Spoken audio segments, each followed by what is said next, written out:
Morning at NTV. It's the end of the week. Everyone is looking forward to that time when they can lift their heads, their legs, anything that can come their way. Well, here at Morning at NTV, we're doing the same thing. We are relaxed and getting you ready for the weekend. It's going to be 2 hours of non-stop action. My name is Brian Mlondo. Welcome to the show. And as usual, this is your Friday question of the day.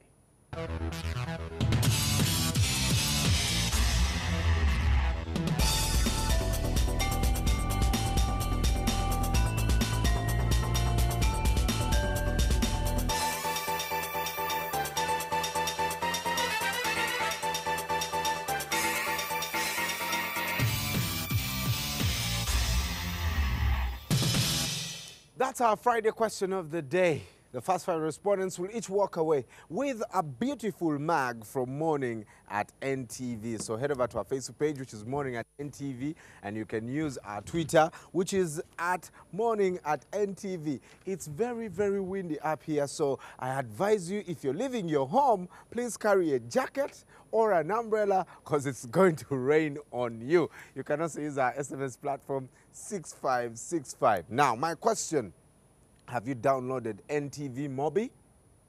Huh? Yeah, I knew. So do one thing. If you have a smartphone, go to Google Play Store and download NTV Mobi. I posted a screenshot on my Facebook page and Twitter. That is how it looks like. If you see another NTV Mobi, please.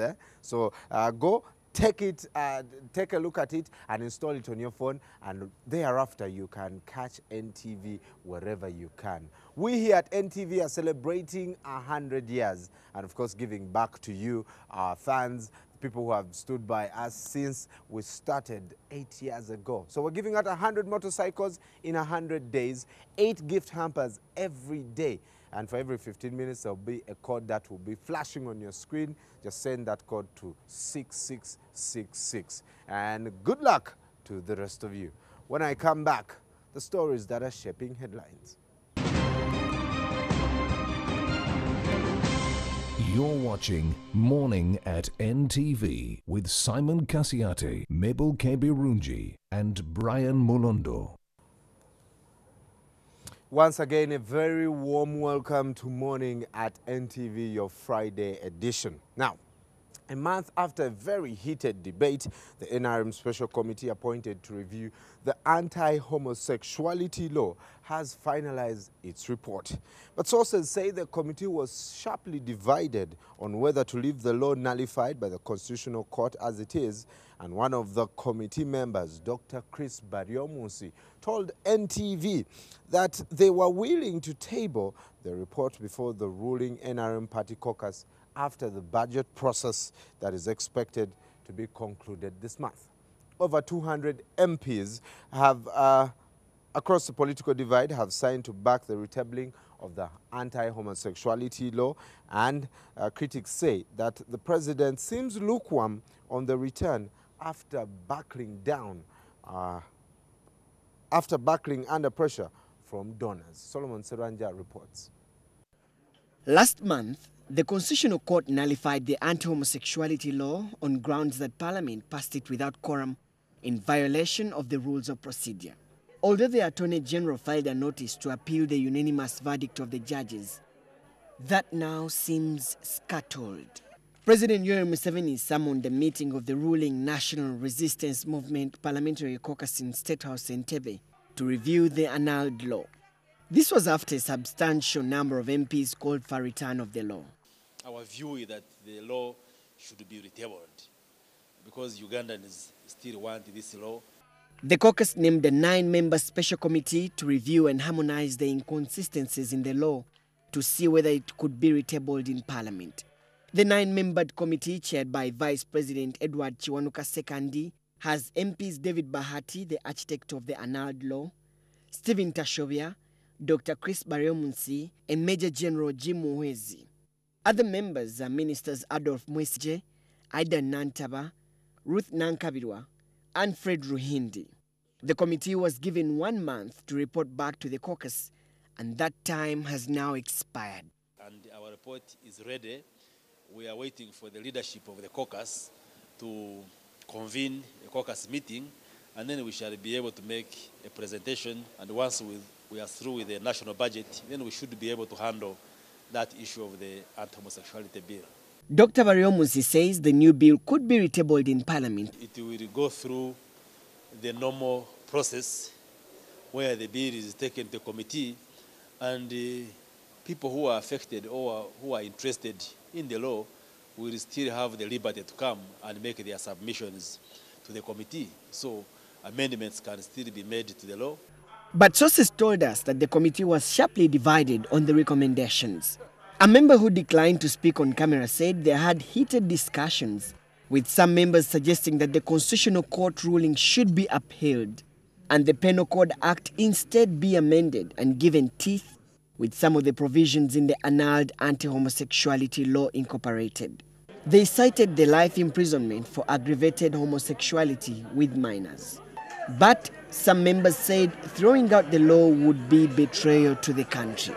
Among its terms of reference, the Secondary Committee looked at whether the act in criminalizing consensual same-sex among adults in private violates the right to equality before the law and the right to privacy provided in the Constitution. It is expected that the caucus will consider the Secondary Committee report in November. Solomon Serwanja, NTV. Now, President Yoweri Museveni has called on Ugandans to give more attention to agriculture than oil. The president believes that Uganda stands to gain more from farming than oil. He was speaking at the ceremony to honor the soul of the late former Inspector General of Police, Lieutenant Colonel Erinayo Oriema in Nwoya District. Moses Akena reports.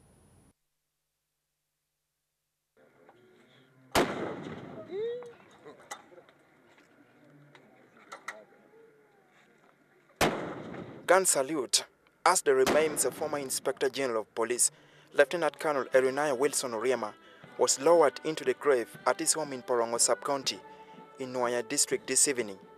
After he was killed in 1977, the late Oriema was buried without formal ceremony. Lieutenant Colonel Oriema was the first Ugandan Inspector General of Police when he took over from the colonialists in 1964. In his speech at the ceremony, President Museveni spoke of the much talk about oil resource. I would appeal to my Ugandans not to be intoxicated with this oil. No, oil will help us to do a few things quickly, the roads, the railway, the power stations, but the real wealth is agriculture. Museveni paid tribute to the former IGP as a principal servant to the country who was let down by bad governance. So it was therefore a pity that a few years afterwards, Uganda was engulfed in these upheavals. The Inspector General of Police, General Kale Kaiwura, said the country is indebted to Oriema for the sacrifice he paid for the country's future. That we are recognizing and rehabilitating in the history of Uganda the service, sacrifice, and contribution of the late Lieutenant Colonel Erinayo Oriema, as I said, as the first African IGP, although of course later on he became a minister, but this event really recognized him in that respect. Oriema was born in 1917, graduated from Buwalasi Teacher Training College in Mbale District in 1935 before he was posted to Gulu Primary School. He left teaching and joined the Uganda Police Force in 1939. He was appointed Inspector General of Police by former President Apollo Minto Lubote on April 17, 1964. He also trained at Peel Center Police Training Academy and Brownshill in Britain. He also attended training at the International Police Academy in Washington, as well as training in Israel. He, however, left the police in 1971 and was appointed a lieutenant colonel in the Ugandan Army. He was later appointed Minister of Lands, Water and Mineral Resources, among others. He was killed reportedly on the orders of former President Idi Amin on February 17, 1977. Moses Sakena, NTV.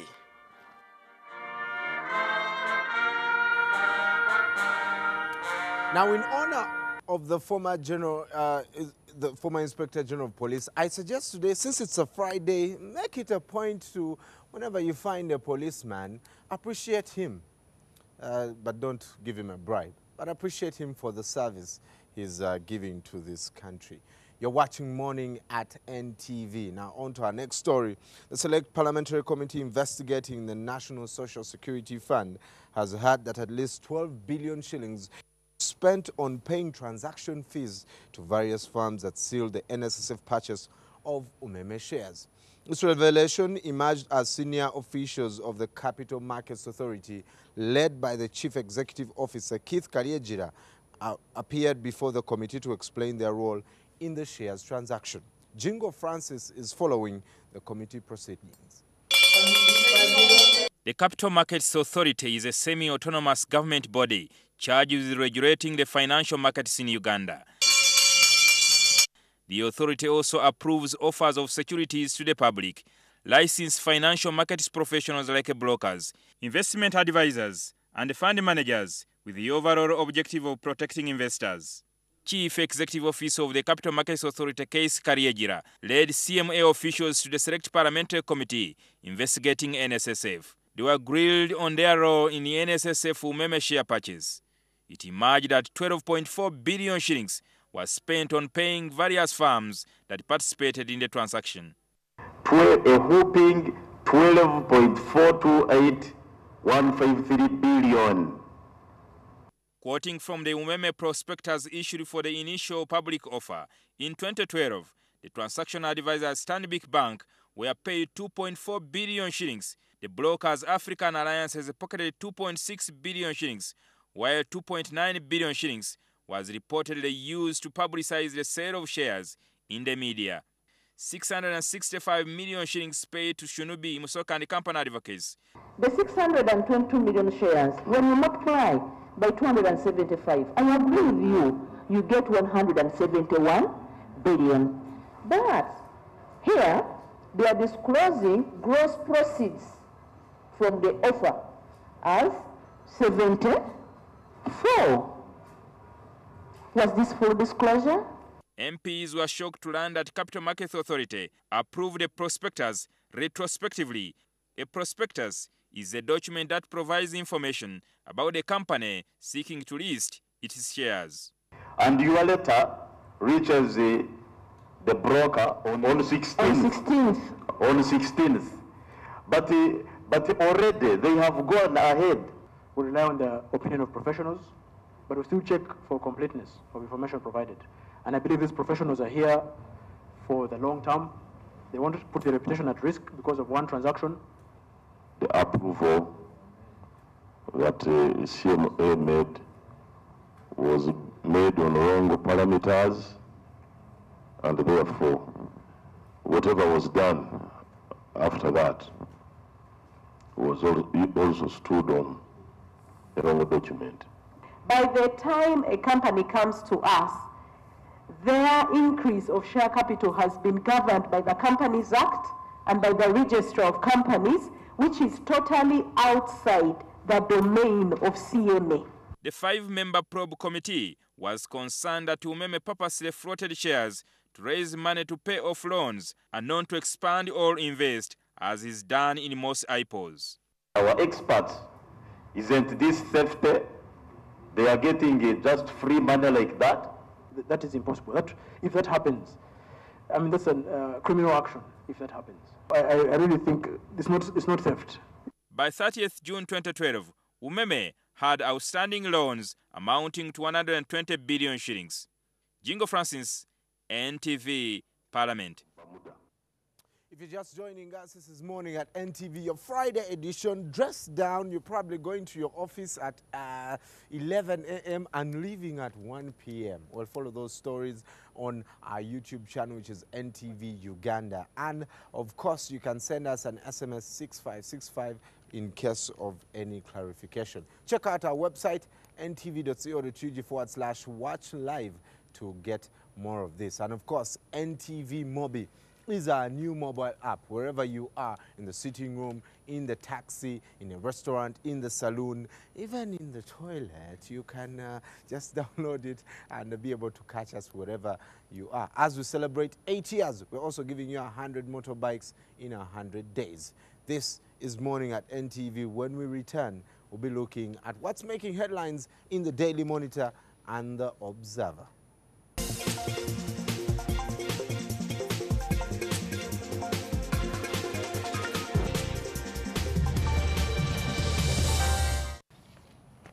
It's the 19th day of September 2014 at the rooftop of the Kampala Serena Hotel, joined by Joel Signoni. Good morning, Joel. Good morning. Good You're morning. looking Looking how?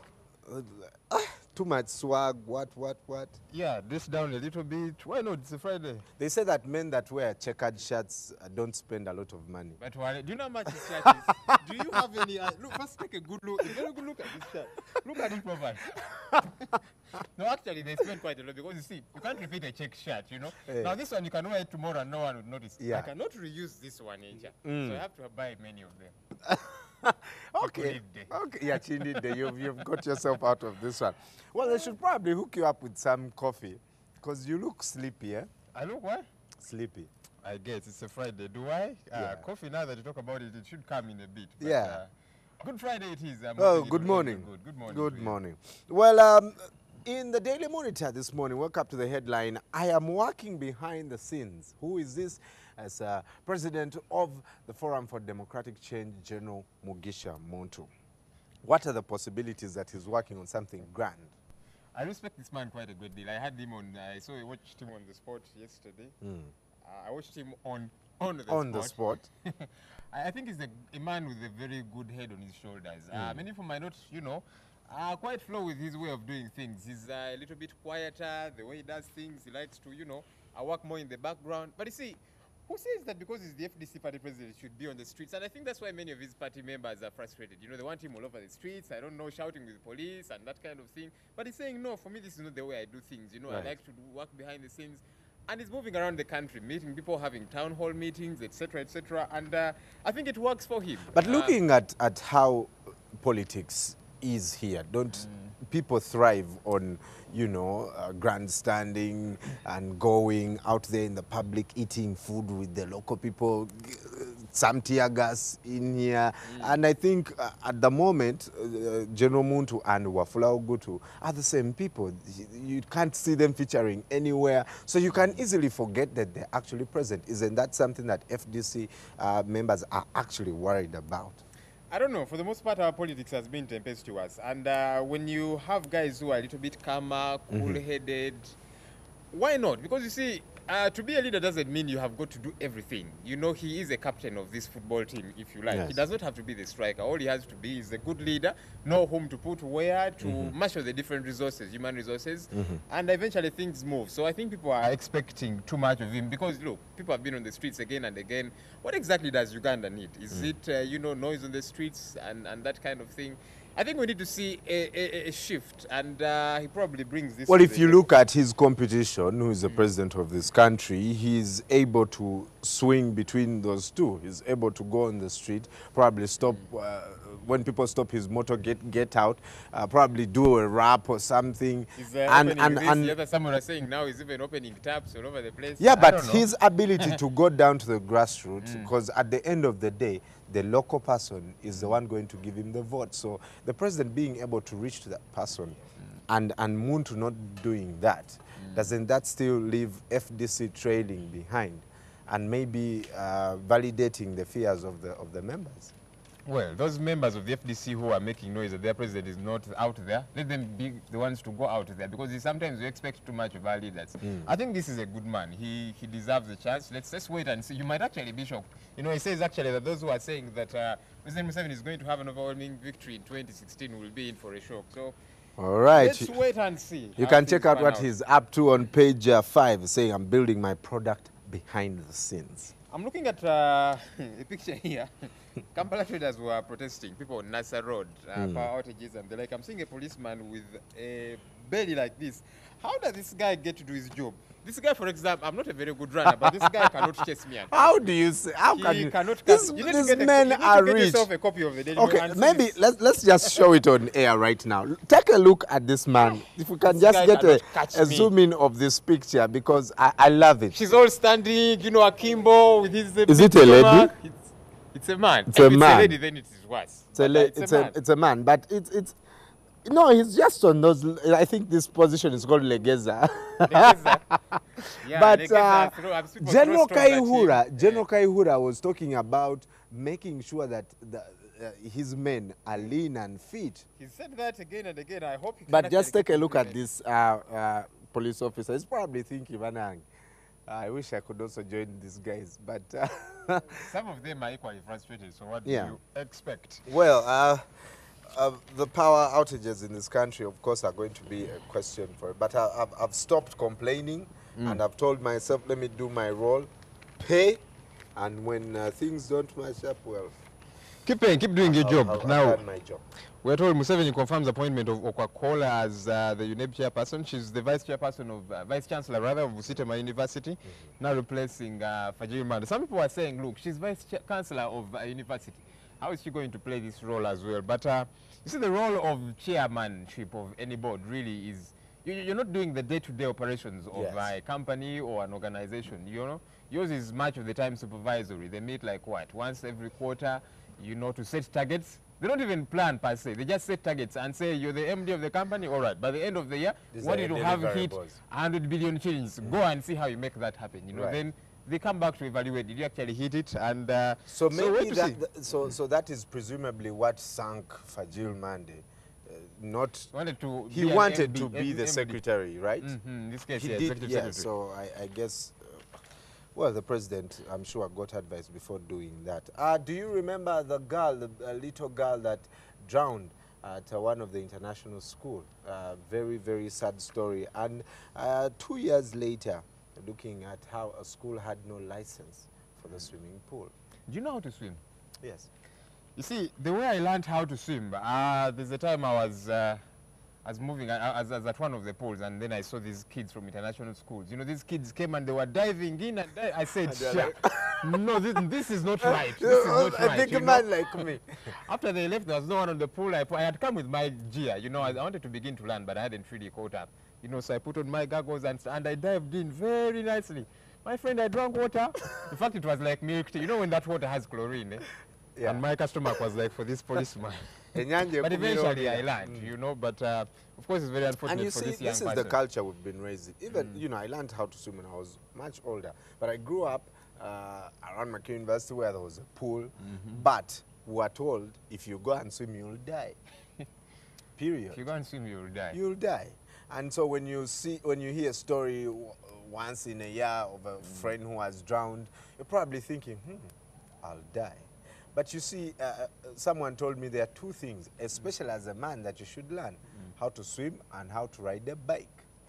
Riding a bike, there's a time I wanted to learn, but you see, it's very tempting. You know, it feels so good. But you see the challenge with the bike, you're the body, you're the windscreen, you're the literally everything, yeah? Right.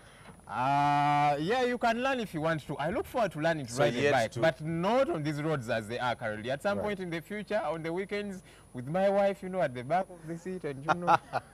Well, we'll find out. But of course, it's very, very. I don't know who should be in charge of this, but right now, what schools are doing is to just go to a registered swimming pool, and there'll be a lifeguard there. Who will teach these kids. I know a school, one Oral Vine, that takes their children, I think every Friday, and they learn how to swim, but with a lifeguard present. DFID gives 130 billion shillings to fight corruption. I hope that money itself won't be stolen. Yes. Because the way we do things in this good country, very disturbing. Quote of the day, this is by Police Chief on militarizing the force. He says the cities are washed with veterans of former rebel groups. You find a person carrying an AK-47. What do you expect the police to do? I hear him in a way. Yesterday I was watching, you know, the NASA happenings there, and I saw people throwing stones at police. And I said, no, this is not right, you know, because these guys were coming and putting out the fires, and people were at the top of the building, and they were hitting them with stones. I said, if I am the one there, I'm not too sure what I should have done, you know. So maybe trying to cut the police a little bit of slack. Sometimes they're probably pushed to the wall. That does not mean they should act unprofessionally. You're expected to be professional. So if you hit with stones, you find a way of putting that down without meting out too much violence. Of course, many times they get disturbed. They arrest people, they eject the fellow, they are taking him, putting him on their kabangali, but they are continuing to beat the person. Yeah. I'm thinking, why? You already have the person in your hands. Do we then need to define, and borrowing your word, the modus operandi or the rules of engagement of quelling a demonstration? Because I will tell you personally, if I am a policeman and I see you with a stone, I will beat you up. Thank God you're not a policeman. You know, I will beat you up because you are the policeman that died while in Chiseka Market. What do you tell to his family? You know, and then we are all debating on how the police should handle people. The person who has a stone wants to kill me. And so, for me, yeah, like you said, we should cut them absolute slack. Without a doubt we should, but you see, police officers go through training. Members of the general public don't, you know, so you've got to find a professional way of doing it. Many times I'll tell you, you realize these guys are actually operating out of anger. They are, for some reason, very apoplectic. It could be either because they're not paid well, their pays, it's a niggardly pay, you know, and it comes late, and so they are frustrated. So when they go out there, like, let's show these people touch, you know, which should not be the case. Sometimes I think they are pushed to the wall and maybe it's exculpable the way they react, but again, you want to see them acting very professionally. Sometimes you're thinking, this is not called for. Right. Well, today is Friday, and I choose to appreciate all police officers that I are heard doing you talking about appreciating them. I know some good police officers that are doing a good job. You know, you see them helping children to cross, you know, trying to help traffic to flow quite well. And that is a good thing. But again, I know some lousy police officers out there whom we should arrest. And by the way, I hope you know that you can arrest. There's something called citizen arrest. Yeah, so when you find some lousy chap out there that needs to be arrested, you arrest them and take them to police. Okay. Only now you know. Only if you can. Only if he didn't have a gun. But if he has a gun, you talk about stones. You hold a stone and say, hands up, let's go.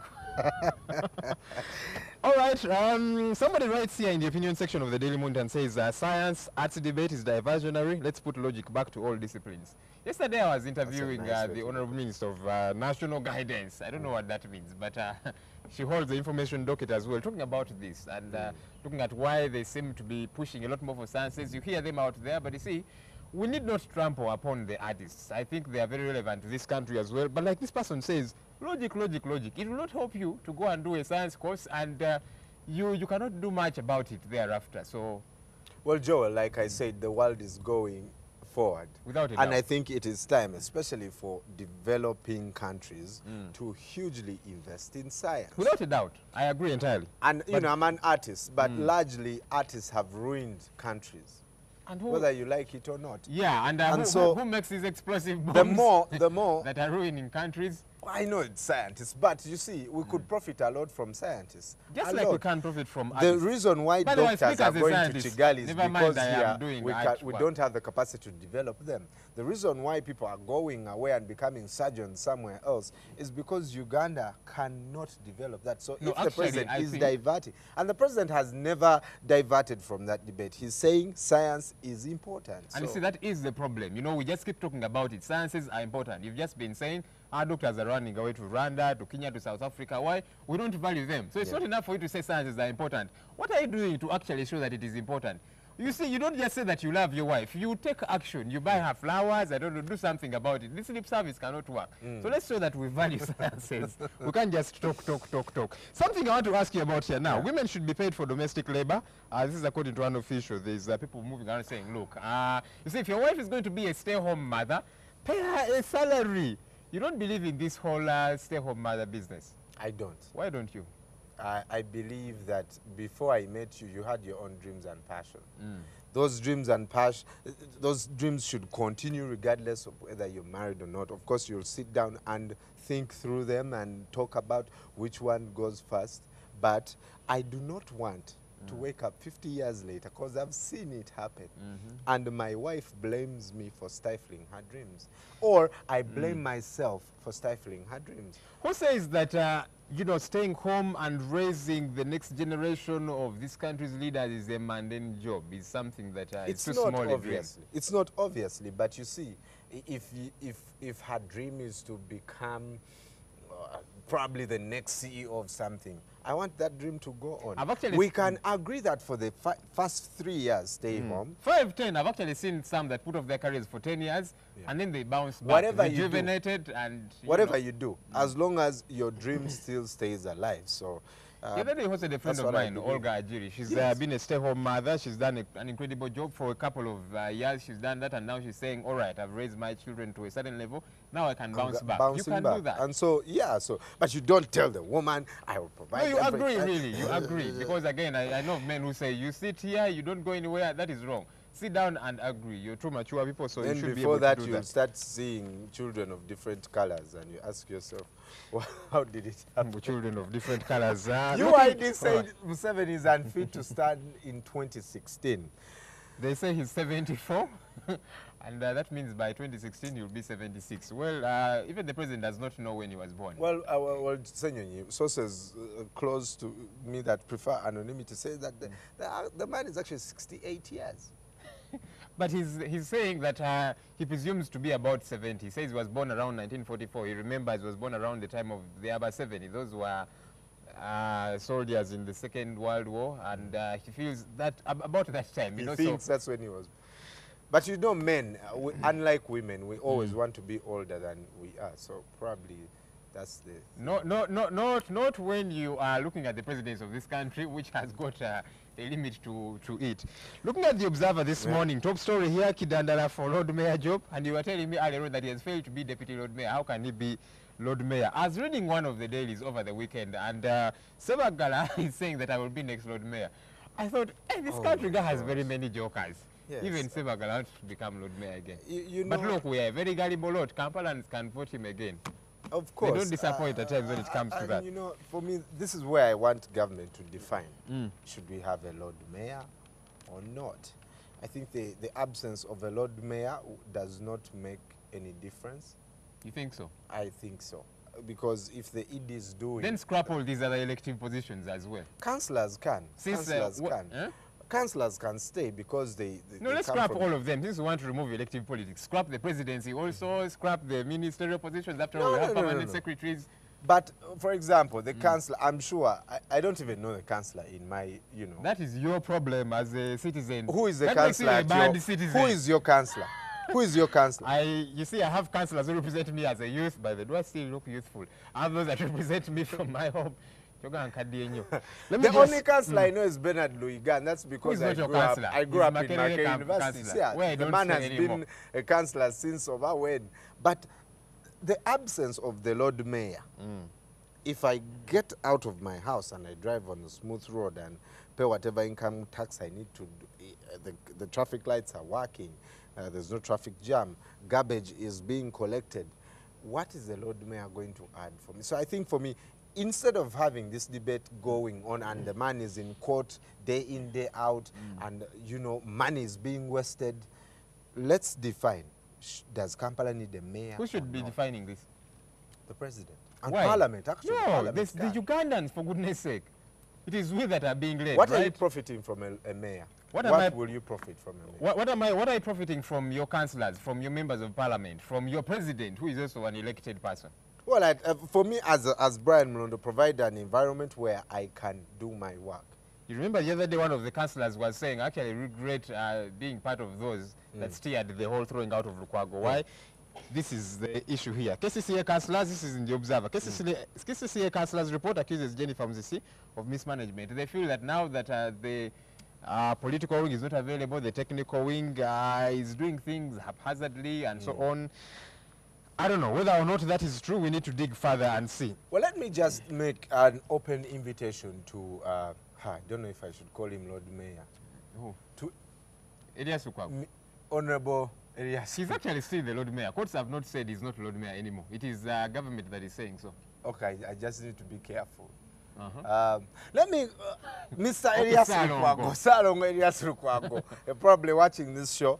We invite you to come and let's talk about this and whether you actually think that the Lord Mayor is good for the city. Yes, more. In the editorial here, Robert Mao here writes, not in the editorial opinion, he says, end culture of impunity to end road safety. He says, look, many times when people break the law on, on the roads, they go through a lot of hassle and bustle, so he's saying, have courts, that sit at the roadsides. Brian, we get you that a permit, we sentence you there, quickly pay a fine and that kind of thing, and hopefully things will get better. Right. I suppose we need to get out of here. Well, in just Scoop magazine, of course, the guys go on with their machines, and one of the guys here talks about how right now he owns a Subaru, and I don't like these Subaru things regardless of their speed. But no, the problem is not the Subaru. The problem should be the one operating the one Subaru. Operating because even a Chikumi can get into trouble. You see, as long as there's a brain behind the wheel, then all should be well. Right. If there's a reverse. Why are persons under 18 years consuming alcohol? That's I wonder. A question that you could it be answer. Because bars, kids walk into bars in school uniform. The other day. In school uniform? Oh yes. I was looking, I was reading again in one of the dailies. There's a reporter that did some undercover report. She was clad in, high school uniform, and she kept going to lodges, different places, allegedly with a man, supposedly sleeping with him, of course not. But, each time they kept going, they were welcomed, given booze and whatever else they needed. So what do you expect? Well, this morning also, like I told you Friday, appreciating the Uganda She Cranes netball team that qualified for the World Cup after 40 years. Cash-strapped as they might be? Yes, and I think we should start a tofari for the netball team, because that is going to be one of our best opportunities to sell this country. So as and when they return, we shall get them on this show and look at their preparations for the World Cup. Congratulations. And of course, later I'll be looking at more stories in the sports world with Isma. But for now, let's take a breather. Joel returns with the big story.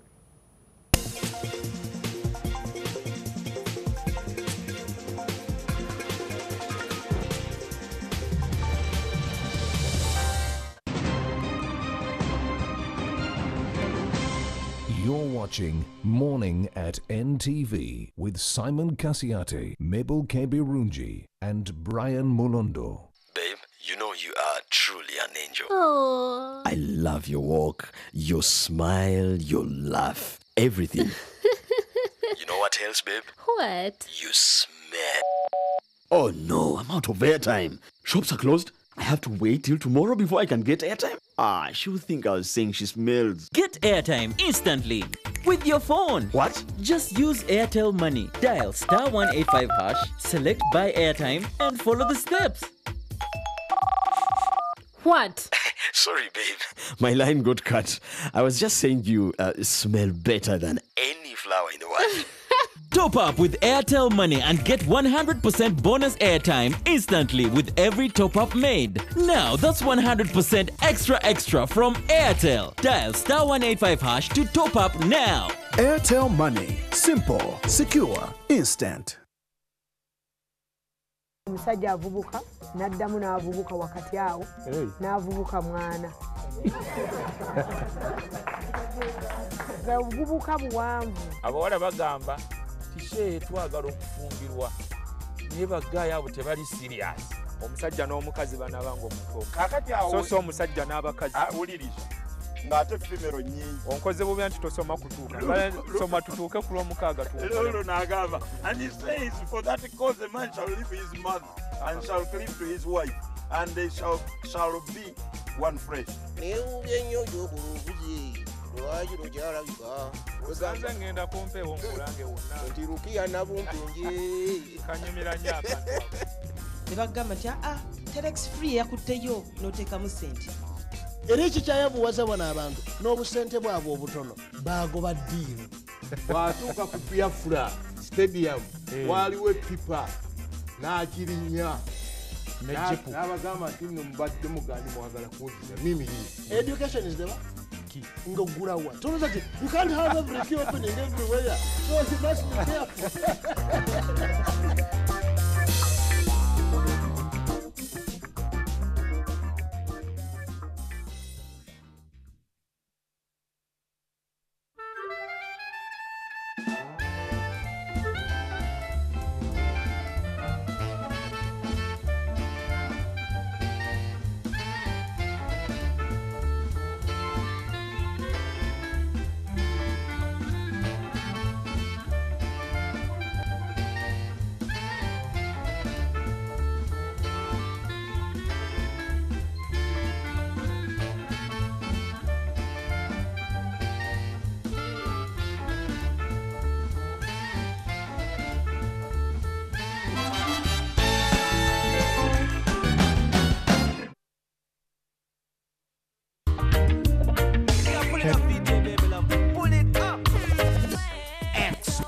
house. My name is Katz, aka Mr. Showbiz. Hey, Davidson, when I'm in Uganda, I only listen to DJ Baby Love. When you're dancing on the light, girl walk out, your body down no fly, your fingernail them no fear fly. You have a problem with it? No, I ain't got no problem. You don't use my mic, man. This is exposed mic. I go deal with you personally. XFB, it's officially back. Yeah, I'm in this heaty with cats. It's what we do, baby. Put UG on the map. Now come my walk. Now come my walk. Now come my walk. Now come my walk. Hey. Tedi Muganda yagala munne kututumuka abanyankole mweyagalidde mu Kampala abajja okulonda mwafunamu bibanja mu Uganda I'm that dude, so they come and love it. You're going to start paying for watching Exposed. I wasn't born last night. I know these hoes ain't right. You're watching Morning at NTV with Simon Kasiate, Mabel Kebirunji, and Brian Mulondo. There's been stories of torture. We have aired them here on NTV. You have read them in the dailies. People are tortured out there. We in the media are tortured as we try to do our job. We want to ruminate a little bit more on this particular subject matter of torture and how we can find ways around it. Who is torturing Ugandans and why are they going away scot-free? What can be done? We'll be talking this on the big story when you get back.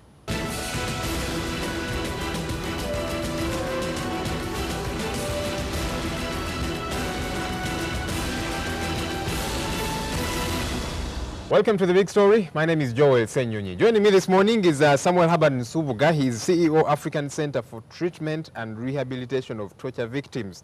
A mouthful of words there. Good to have you here, Chief.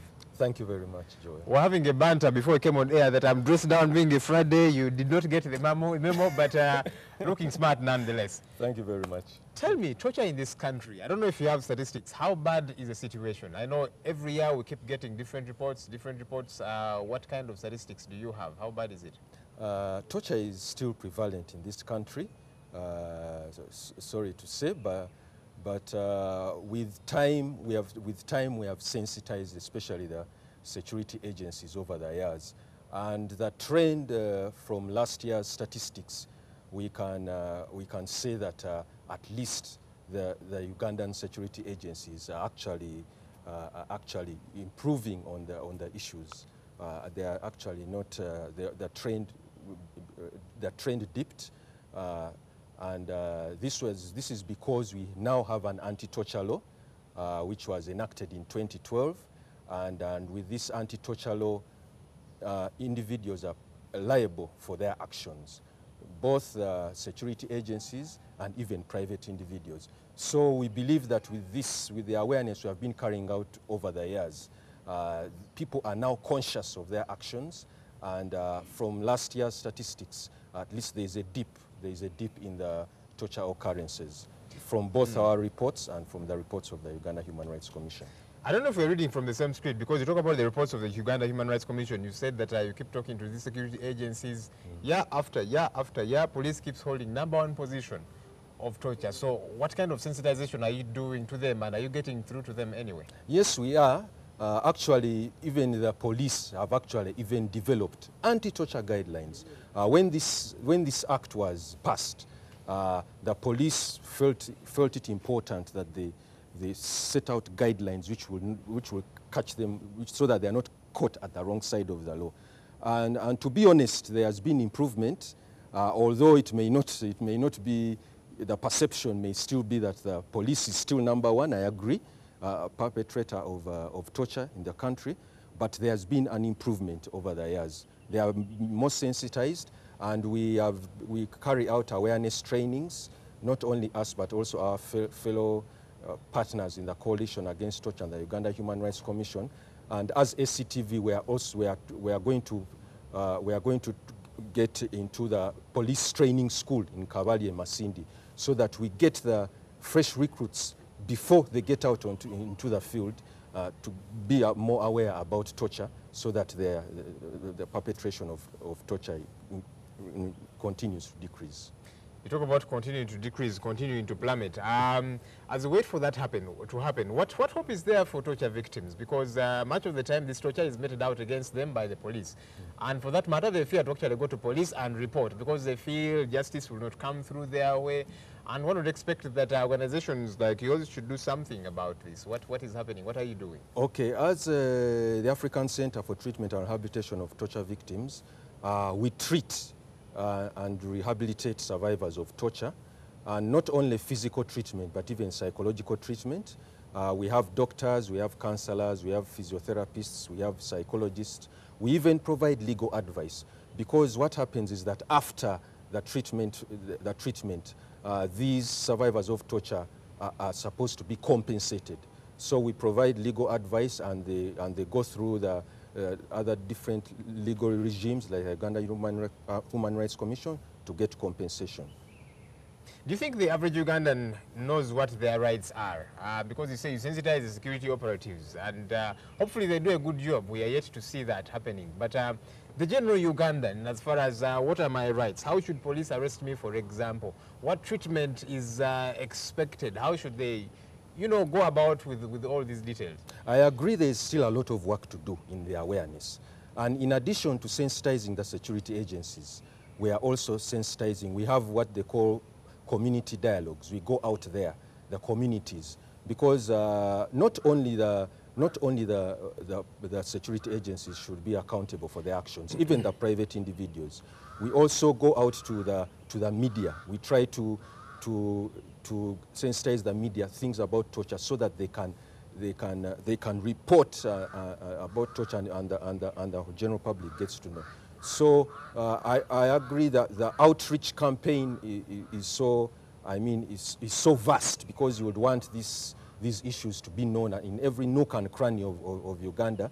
But we do the awareness campaign by going out there. We have a very extensive outreach program all over the country and all over throughout the year. I would imagine that one of the other things that precipitates torture in this country is impunity. The powers that be, people that sit in high places that will go and grab land, for example, and as people complain, they get beaten up and so on. That is how now torture begins to manifest. Yes, one would imagine that maybe we should go beyond talking to police officers. Are you doing any kind of lobbying with the government, for example? Because much of the time, this is meted out by government officials. You will hear ministers grabbed this land, the minister's bodyguard has beaten up, I do not know who. I don't think maybe we need to take it a notch higher. Yes, we actually have already taken it a notch higher. In having this anti-torture law passed, we went through all the arms of government.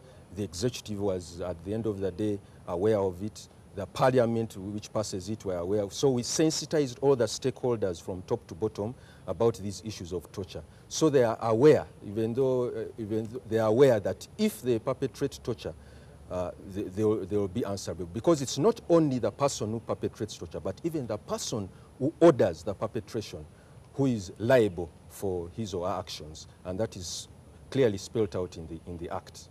There seems to be torture that we are ignoring. Yes, of course, it's key that we focus on this, that is meted out by security officers, security operatives, and all that. But you see, there is torture that happens behind our doors. Torture on spouses. Well, I'm told men are also beaten nowadays. I saw a report not too long ago. Women in Busoga are beating their men like a problem. But of course, much of the time it is the women being beaten up by their men, by their husbands. Maids in this country are being tortured behind closed doors. And for some reason, we think maybe this is not something we should pay too close attention to. We go out there and pay attention to those that are covered by we in the media. As police is quelling a riot and people are beaten up, we focus a lot more on that. And I'm not saying we should not focus on it, but how about this one that happens in very subtle ways behind closed doors? Are we doing anything about that? I think that's why we have come here to basically talk about the issues that it's everyone's responsibility to report torture. And this, even though it happens indoors or outdoors or everywhere, everyone is responsible to report torture. And the torture can be reported to us at ACTV, at the nearest Uganda Human Rights Commission office. Even the police, even though people may fear to go to the police, but the police also can take up these complaints, and the law takes its course. So there are issues which also may not fall. There are also organizations which handle those, and which when you have excruciating pain inflicted on you, that is what torture is. I think that is also something which we need to sensitize the public about. Not to say that the other issues are not very important, but that is the issue. Of course, there is also inhumane and degrading treatment, which is some also... of it is psychological torture, for example. Yes, psychological also. Psychological actually is one area which takes time to heal, and at times it may take even time to manifest itself. But that is one area which as ACTV we can ably deal with. The statistics of torture in this country are staggering, but I'll tell you, I imagine they're probably a lot worse. Why so? Because torture victims do not go to report, and partly because justice either delays for too long, sometimes it never comes. We've had torture victims eventually awarded, you know, a court awards them, let them be paid this amount of money. That never comes through. So they've gone through the hustle and bustle of running to and from court, reporting these cases, they spend money, and at the end of the day, justice does not come their way, and they say, look, let me just get these wounds nursed, and then life will go on. And that means we seem to be operating in a defeatist way here. It's unfortunate that the justice is still a challenge in the speed, but over the years, I think the judiciary has tried to mitigate this by increasing on the number of magistrates and judges.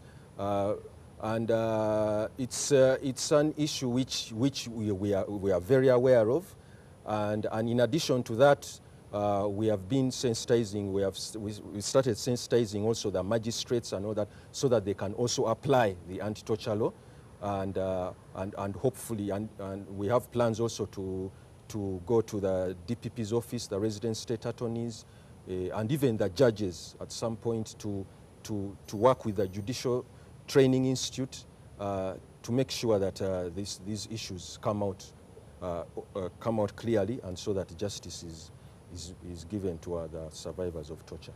Maybe finally, what is the role of me as a citizen, somebody who's watching out there, thinking, maybe I see torture happening within my ambits. What can we do? I know, I was having a chat with my colleague earlier that there's something called citizen arrest. Yes. Can that apply, for example, sometimes? How do we go about this?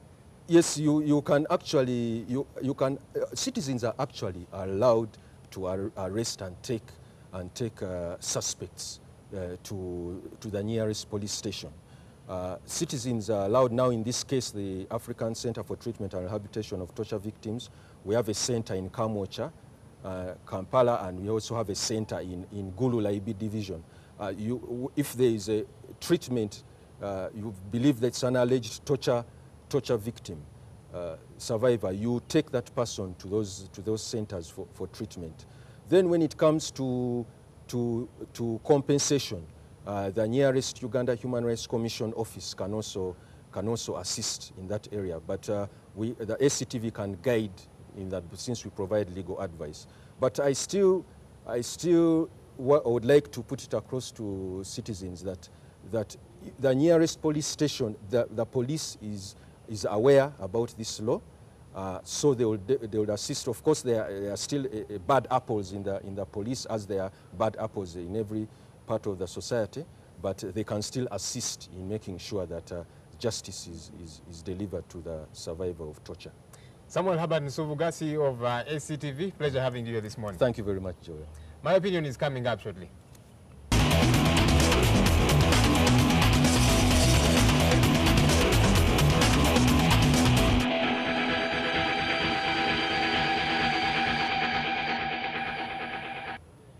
Torture in this country has become a thing that we see all over the place. We in the media have suffered a great deal. Many of our colleagues have been beaten up as they try to cover stories. Their cameras have been broken.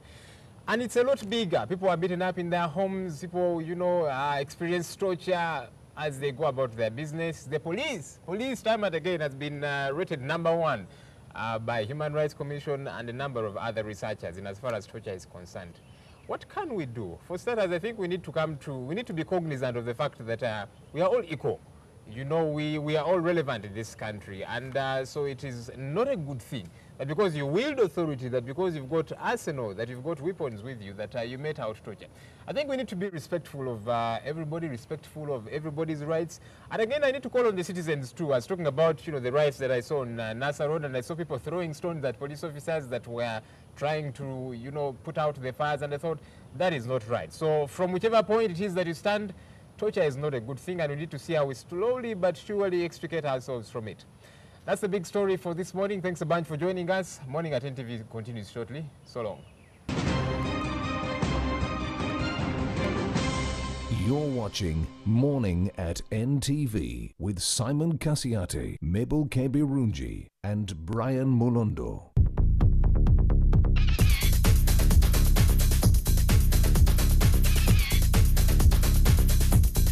Look at all the juices that are in there, and that is what I'm looking for.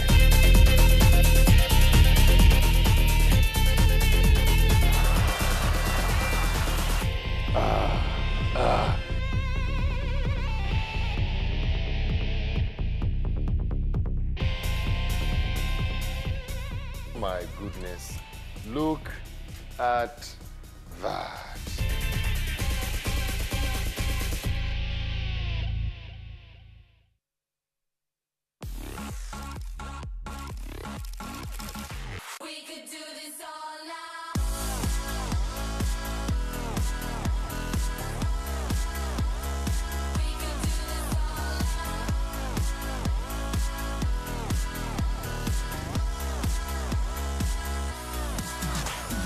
Guess what show just won Best Entertainment Program? Log in for the glitz and glamour of Kampala's most flamboyant people and events. I'm here today for Coco Fingers video shoot.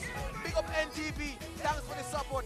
Log in, ndiwa nole ronzi ze kukakasa.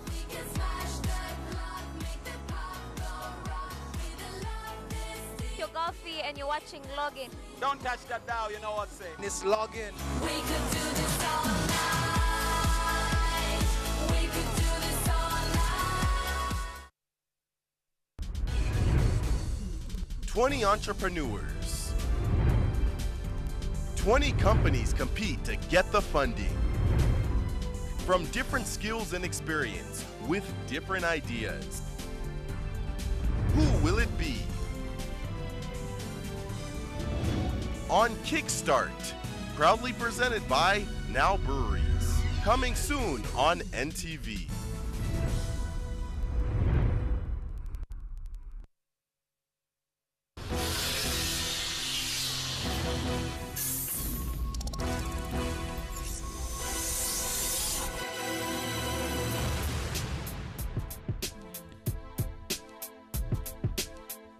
Follow the beat, follow the beat, follow the beat, follow the beat. Follow the beat. Follow the beat, follow the beat, follow the beat, follow the beat. Follow the beat. Follow the beat, follow the beat. Follow the beat. Follow the beat, follow the beat, follow the beat, follow the beat. Follow the beat.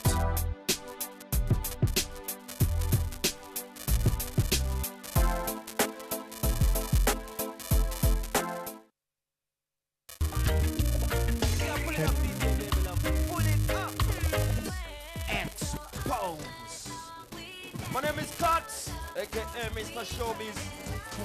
Listen, when I'm in Uganda, I only listen to DJ Baby Love.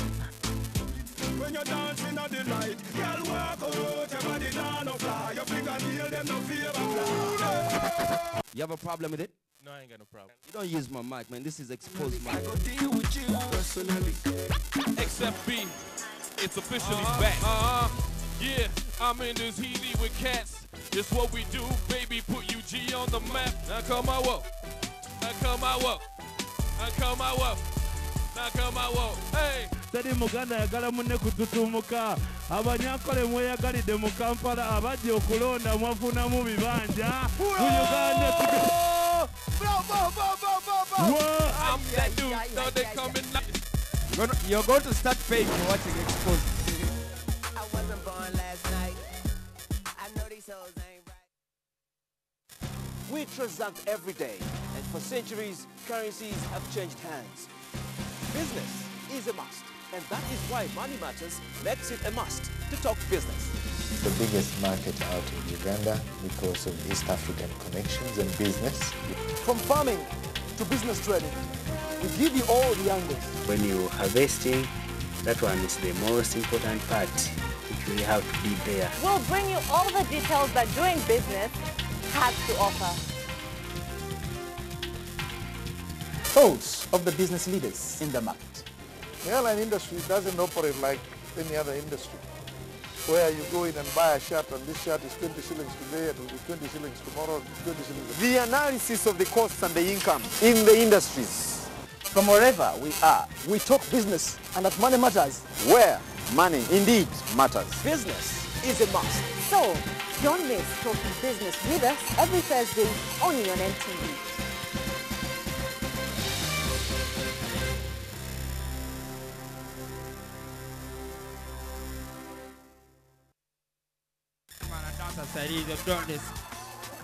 Aro, give me 5 stress, 3 gonorrhea. Kale muli wano, you think you brought campasas omwana yenna asobola okugamba super deep si myaka gyaffe. I'm like, I like my swag too. So what about it? Then she was like, I also like your accent, that village accent. Now, when you got political, I can't know Mozanga. Why are you crying? I think I'm Big Mitch. Larry Hoover. Put that in Kiprotich's accent. I think I'm Big Mitch. Larry Hoover.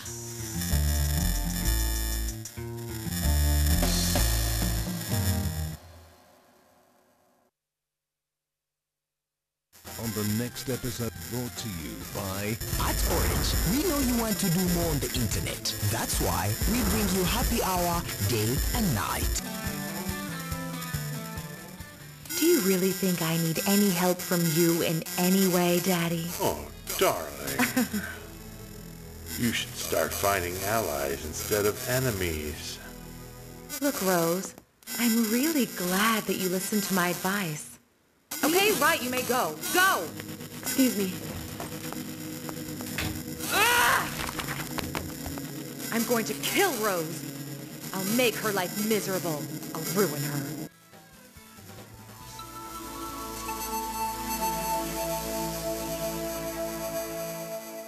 You can download movies at the lowest prices and none of us from Orange. Dial *133# to buy a data bundle. Happy hour changes with Orange. Today changes with Orange. You're watching Morning at NTV with Simon Kasiate, Mabel Kebirunji and Brian Molondo.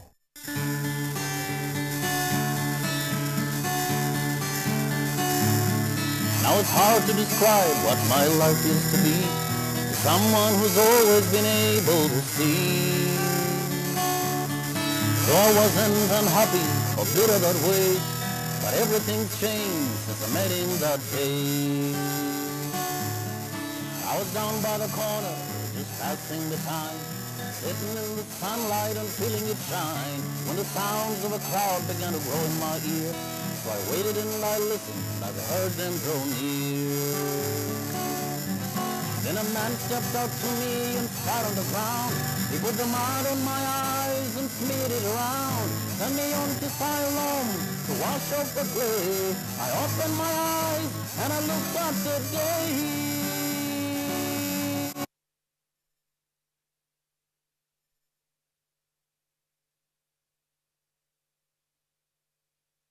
I was in darkness, but since I met him, I can see.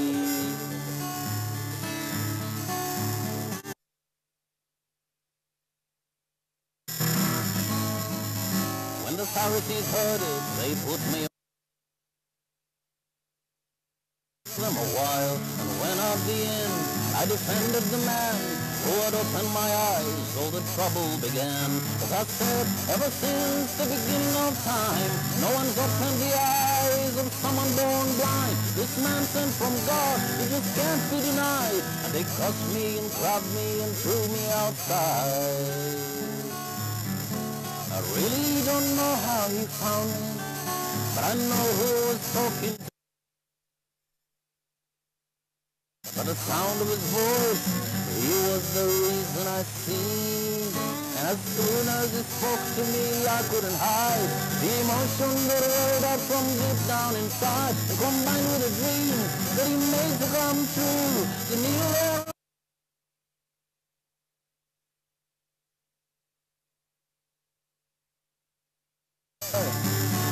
for everything he's done for me. Yesterday I was in darkness, but since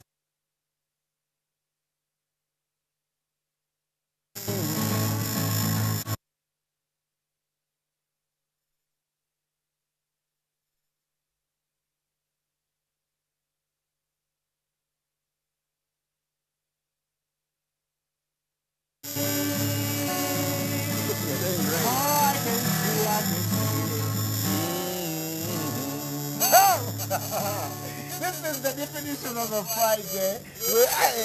If I have not been getting clear sound, we apologize highly, but yeah, really. You can also see us. We are also, this man is just too awesome. Morning, Dan. Morning. How are you? Fine, thank you. How do you create this beautiful music? First of all, where do you play? What exactly is this? Is this country music? Is this rock music? I know one guy in this country that does such kind of music. I know is that. Rockamilli, I think. Yeah, and you're sounding way better than him. No, don't get him to know this. Rockamilli is my brother. Oh! Yes. Okay. Okay. So you don't want to start a fight at home. Yeah. Sibling rivalry. No, but it's nice. It's always been nice singing with him. We grew up singing together, and this is country music at its best. Right. Yeah. Why country music? It's nice. It communicates much easier than any other kind of genre. Okay. It's difficult getting to hear someone. Well, I like rap because it moves the feet a little bit, but when it comes to the words, I don't care what they're singing. Yeah, I can't understand most of the lyrics. So. Yeah, but country music, I love it because, number one, I make sure that people hear what I'm singing. And because when I'm listening to country music, I hear 100% of what is being sung. Right. So I like as much to communicate the same to the people listening to me. So you've been doing this how long? Since '93. Wow. Well, that's when I started singing, and well, by that time I was listening to a lot of country music: Kenny Rogers, Don Williams, Alan Jackson,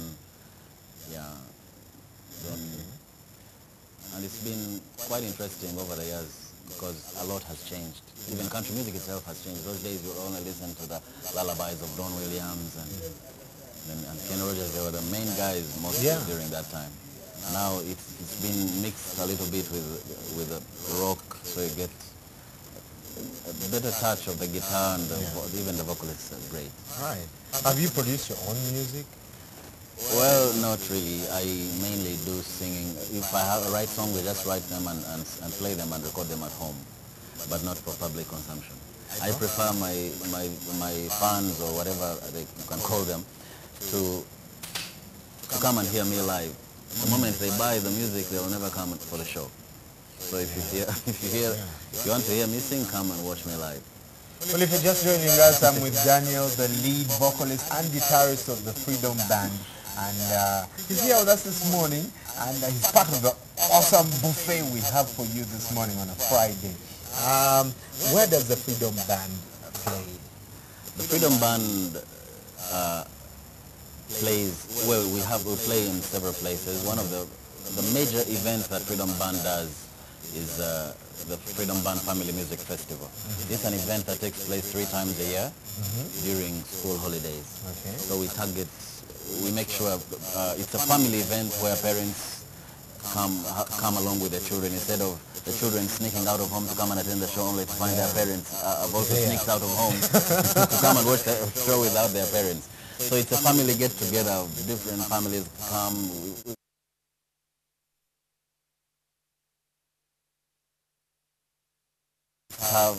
Always care careful on where to go with their children, lest they find naked girls or people smoking weed. And so we decided to create a serene environment where we play live country music and for parents to come on stage and dance along and sing if they have a song to sing. Yeah, and it's been beautiful. The festival started last year in May, and we've had 5 festivals so far, and it takes place at Grand Global Hotel in Makerere. Okay. Yeah, but we really thank God for Grand Global. They've been very generous with us. We've had a show there with them, but now the biggest hall they have is packed, so they can no longer accommodate the festival. So the only alternative is either to do it in the gardens or to find somewhere else more central and convenient for people to access. How are you planning to take country music to the next level? You know, especially for young people to appreciate that. I have a friend of mine called Sam. He's a lover of country music, and you know, but he sings other people's songs, and he's like, I wish there was someone here who could just give us an album, and guys like you are doing that. How are you planning to take it to the next level? First of all, I must tell the viewers, I'm a born-again Christian, and I live by those principles. So even what I do, the Freedom Band does love songs, and we do, the festival does gospel songs as well. We play at corporate functions, and the main reason we do that is so that country music is mainly for, even at the festival, people want to hear, to focus on the old timers, to get to hear for themselves. But now they're actually, Bob FM, thank God for Bob FM. Yeah, it's the only country station. Yeah, and it's been doing great. So you have country fans among the youth and the middle age group and the children. And because of that, we have a stepping stone, and they're helping us promote country music here. Awesome. Yes. Any advice to young and upcoming artists who especially can't write? Okay. And even play, you know, I was told one of the things, if a singer can actually learn how to play at least one instrument, it helps them a lot in creating music. And not just wait to go to the studio and someone is telling you, no, play E, G, you know. Of course it helps a lot when you can play an instrument because you're in control. Yeah. Otherwise, getting there and someone is dictating for you, and then the other problem is guys don't know how to sing. They even get to the studio and then they learn to sing from there. Just because their neighbor can rap or they can sing, they want to do the same. Only to get there and the product, they spend hours and hours working on something. But if you can play it on your own, you can play the guitar throughout and it's recorded on its own, or you can play it together while singing and it's picked. So I encourage young people, whoever loves country music, to go for it. Learn an instrument, it's very important for you. Right. And if you can sing better than you do, please. Please do, yeah.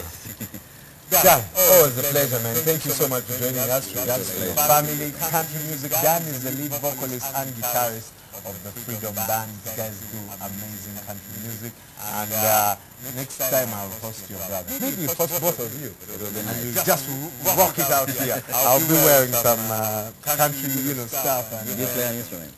I play air drums. Air drums. Yeah, very good. Or you use your ear drums.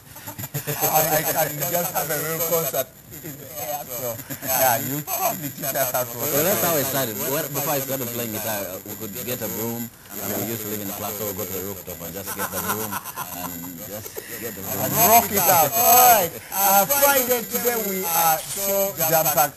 It's raining here at the rooftop of the Kampala Serena Hotel, so if you're having any problems with your sound, we apologize. Our technical crew is working around the corner to make sure it gets better. Next, a guy who is a professional teacher during the day, but in the evening, he becomes a comedian. And this time he's back reloaded. Most of us know him as Mendo, but this time he is Titi Ampamidi. Take a look.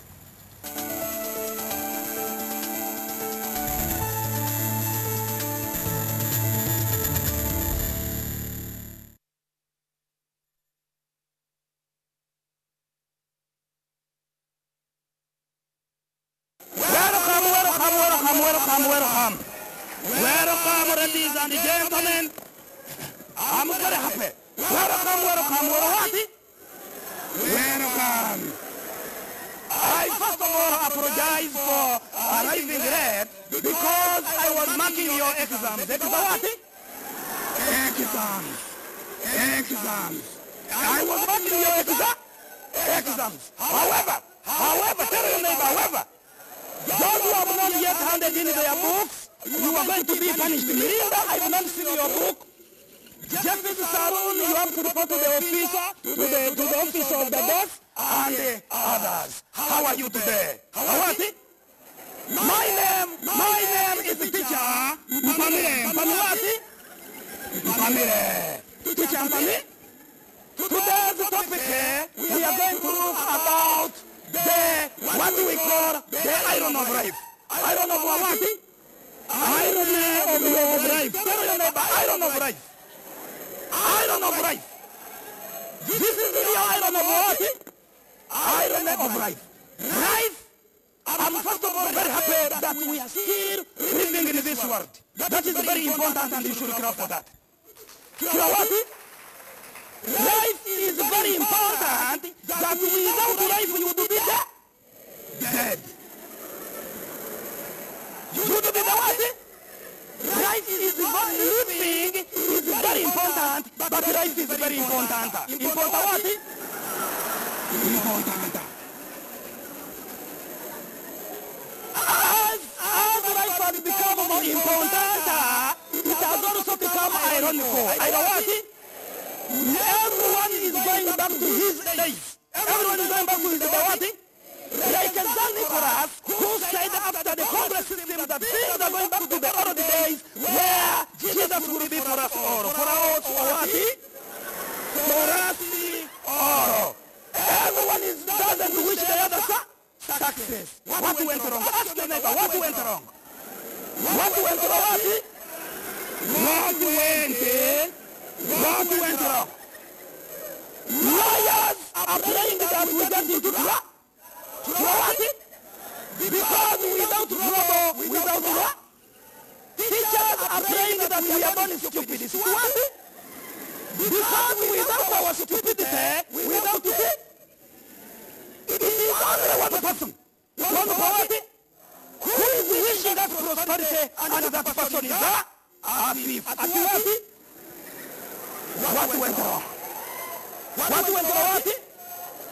The root cause of all of these problems is what we call tachyphonism. Which comes from the word dysterious, capodysterious, that is a Greek word, which comes from Chabias Mabias. This is a situation where life has become too ironical, to the extent that it's no longer a problem of why, but how. How? Even when people go on to Google, they no longer ask why or what, but how. How to go to America without a visa.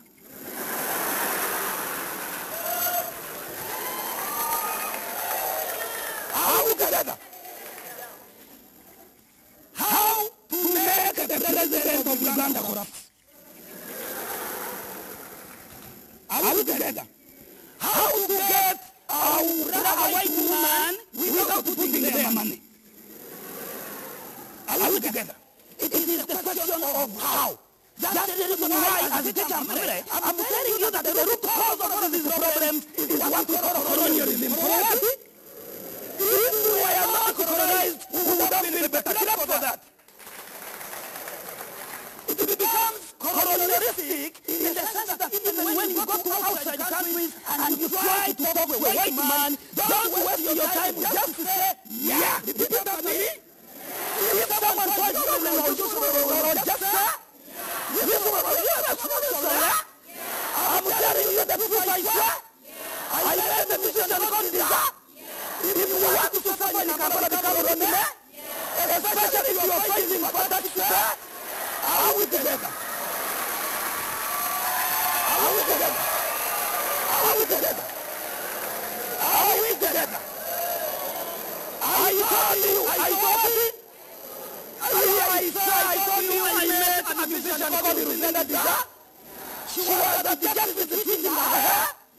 Immediately inside the bra, I asked her about her mucocari.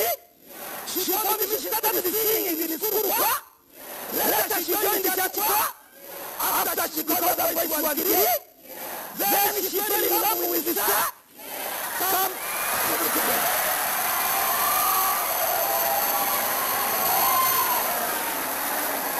Are we together? Are we together? Are we together? So, just a flashback. I told you she fell in love with a man called Issa. Kampala the former man.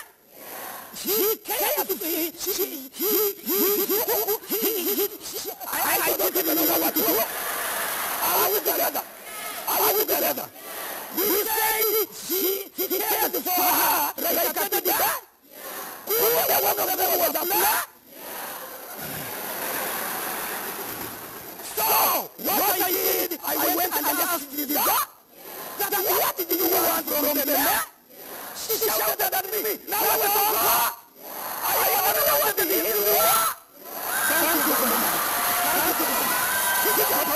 It's 28 after 8, that is the man who is locally known as Mendo, and now doubled as teacher family, but his real name is Herbert. Welcome to the show.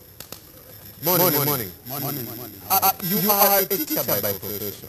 Yes. That is very hard to imagine. When did you start doing this professionally? As in teaching? Yes. I started teaching in 2006 at Agreement High School, Zana. Yes. After completing my studies at Chambo University. Okay. Yeah. So you actually graduated as a professional teacher. A professional teacher. What did you teach? You know, it's called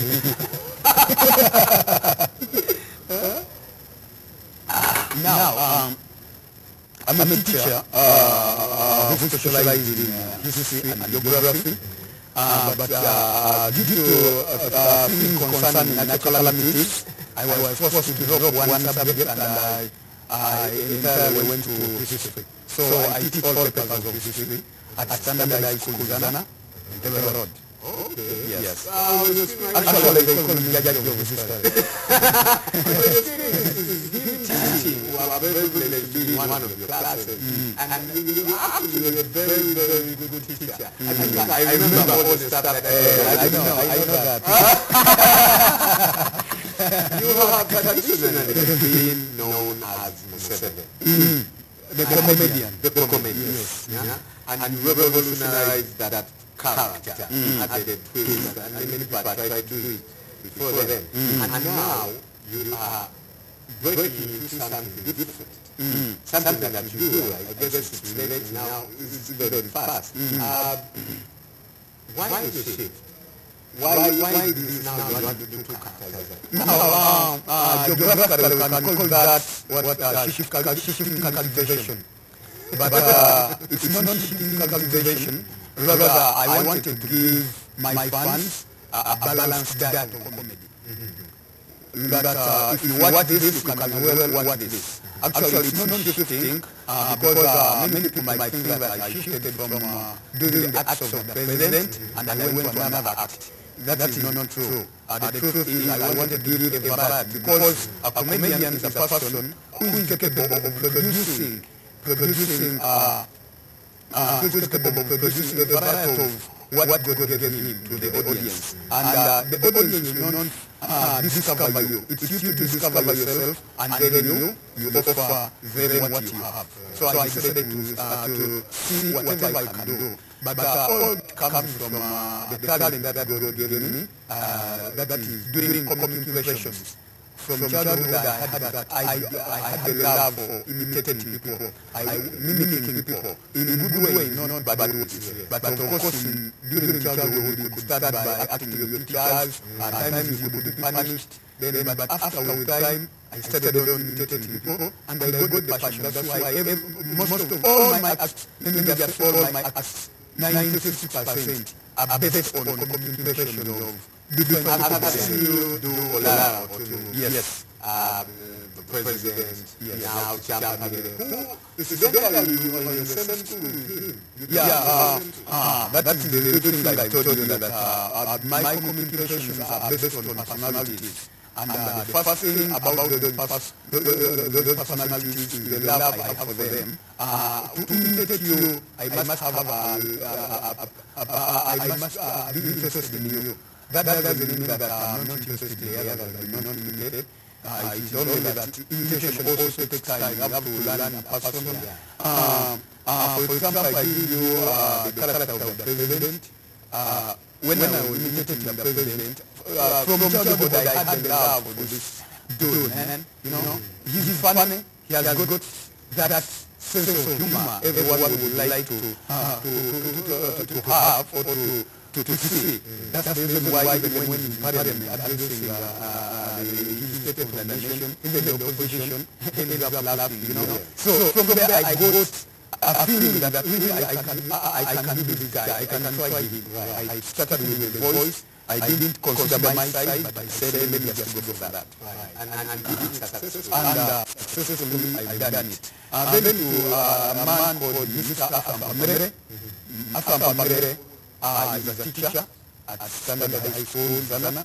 He's the head of department, history. And then he's also a teacher at NSSF, actually director of studies at NSSF. But Mr. Afampamere, my former teacher, he taught me in 2002. Wow. So after teaching me, I got the passion to act teacher Afampamere. I could imitate him. I could tell other people about my teacher. So from there, I started loving what I do. I do, but that is private. Well, there's a question here for you. Do you make jokes while teaching your students? Yes, of course I do that because I believe in, when we are studying drama at Makerere University, Department of Performing Arts, there is a sub-course they introduced to us called drama in education as a way of spicing up learning. So what I did, I just shifted my drama to school because that comes from one thing being original. As long as you are true to what you are acting, it remains original. You can't hide it. You can't hide it even if you're girlfriend. You remain funny. Right. But if you are just guessing what you do, that's the reason why when you go to another area, you remain different. So what I did, I just transfer what I have, the jokes I have, whatever I share with people in theater to students, because I look at students as part of my audience. That's the reason why teaching is very easy for me, because I look at them as audience, and when I feel like they are bored, I bring them something. Speaking of your students, yesterday we were able to catch something in your class. Take a look at Hamad Segunda, aka Men, aka Hamid, doing one of these things in class. African hard water tactics, hard water tactics like Arsenal Football Club. I've never seen a team in England that has got poor tactics like Arsenal. I've never seen, just like Africans, Arsenal is made up of a team. We suffered in Borussia Dortmund. So even Africa, even during Bambasa, they had poor tactics of fight. You don't just wake up and have a dream that I'm going to fight. Yes. The word is, they had poor leader. If there is any society without a leader, don't expect that society to perform well. For example, we go back to Arsenal Football Club. Arsenal is suffering because there is no leader. Everyone in Arsenal is a leader. The leader or the only leader we have in Arsenal is called Mikel Arteta. Arteta is aging. That at times he doesn't even know whether the ball is coming to his side. So even when individuals, when we look at them, most of these wars failed because of lack of good leading. That's what we had for you today. Thank you for attending. You were here at your own risk. That is Afampamere, actually. I just don't like jokes about Arsenal. What club do you support? I support Arsenal, but of course, don't mention about Arsenal. There's about 3 books here. The Comedy Bible, Comedy Insights, Comedy Workshop, the Comedy Workshop. And you know, some people have liked it, and I don't know offense to it, but you find people who call you a comedian, and I say, you know, I am not a comedian, because the definition of comedian in Uganda is speaking vulgar language. And you know, I respect people like you who will put on an act without saying anything vulgar. And so I see the Comedy Bible. Do you read actually? Yes. Comedy, most of the comedians or most of the people in Uganda, or it might even be Africa or anywhere, do not believe that comedy is just like any other forms of theater. We have music, we have drama, we have everything, but they all have, they have got literature. So comedy is also having its own literature. There are some people who sat down, most especially famous comedians, who sat down to share their ideas with other people. So, for example, you see David Shensen, he was writing about, he's teaching about creating and writing comedy material. It is one of the problems of comedy in Uganda. People do not write material, do not write comedy material. For them, they believe they are too spontaneous to just go on stage and deliver, which is very, very wrong. And then here they talk about the comedy insights, the art of stand-up comedy. The art of stand-up comedy. He's giving us the techniques of stand-up comedy. What does it take? And then he talks about, here you go further, he talks about the famous comedians. Here I see Chris Rock, sharing what they experienced, asking them different questions. These questions help us to handle the comedy industry. And lastly, we have the Comedy Bible. It's funny having a title called the Comedy Bible, but the Comedy Bible is just like the Holy Bible. The Holy Bible is our source of knowledge. To comedians, this is also our source of knowledge. And inside this Comedy Bible, we have everything from stand-up to what does it take to become a comedian. A joke. This lady called Judy Carter, she's one of the famous teachers of comedy, apart from my former teacher, Stephen Rosenfield of American Comedy Institute. They talk about this. One person, how to create one person show, speeches, funny essays, joke writing, sitcoms, and other forms of comedy. So it is very vital for every comedian at least to have this book, because it helps you to keep on spicing up. Comedy is not something you just understand and you leave it there. Every time you have to get something more, better and more funnier to your audience. So this literature only helps you to spice up and understand more techniques and skills. Well, you know, we are past 20 time, but this is very good, especially to upcoming comedians. You need to invest heavily in what you do, not just go there and tell us about women or which I get so. You can think we are talking about it. So, you know, you can talk about a book and make fun out of a book instead of abusing people's body parts and stuff. How about that? Oh, it's a pleasure to see you. I am aware that on the 1st of October you will be unleashing Panama. Yes, that is the new brand I brought up. Another food, type of food I brought on the table. It's called Champamere. Champamere is a person who is a comedian who flip-flops the events of the world. Who flip-flops the events of the world. Champamere is a teacher who looks at the irony of education, whatever is happening. Why is the world confusing? Why are things so confusing? What went wrong? So it will be October 1st at Venom. It's going to be a class. Come in uniforms. Come with cups of porridge. Timekeeper is there for those who will come late. 1st October at Venom. Awesome. Thank you so much for joining us. What a power-packed show this morning, from Dan to Hubbard. And when we come back, we'll be meeting the other Brian. This time talking sport. Stay with us. What went wrong? What went wrong? The root cause of all of these problems is what we call Protectionism. Protectionism, which comes from the word dysterias, capodysterias, that is a Greek word, which comes from Chavias Mavias. Chavias Mavias. This is a situation where life has become too ironical, to the extent that it's no longer a problem of why, but how. How are it? Even when people go on to Google, they no longer ask why or what, but how. How to go to America without a visa.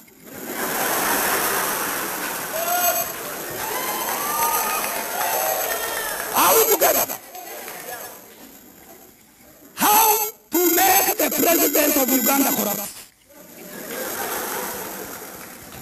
Are we together? How to get a white woman without putting their money? Are we together? It is the question of how. That's the reason why, as Peter and Pamela, I'm telling you that the root cause of all of these problems is what we call colonialism. If we were not colonized, we would have been better. Clap for that. It becomes colonialistic in the sense that even when you go to outside countries and you try to talk to a white man, don't waste your time with just to say, yeah. Repeat after me. If someone tries, you just say, I'm telling you the truth, I swear. I met a musician called Desire. If you want to suffer in Kampala, become roadman, especially if you are fighting for taxpayer, are we together? You're watching Morning at NTV with Simon Kasiate, Mabel Kebirunji and Brian Mulondo.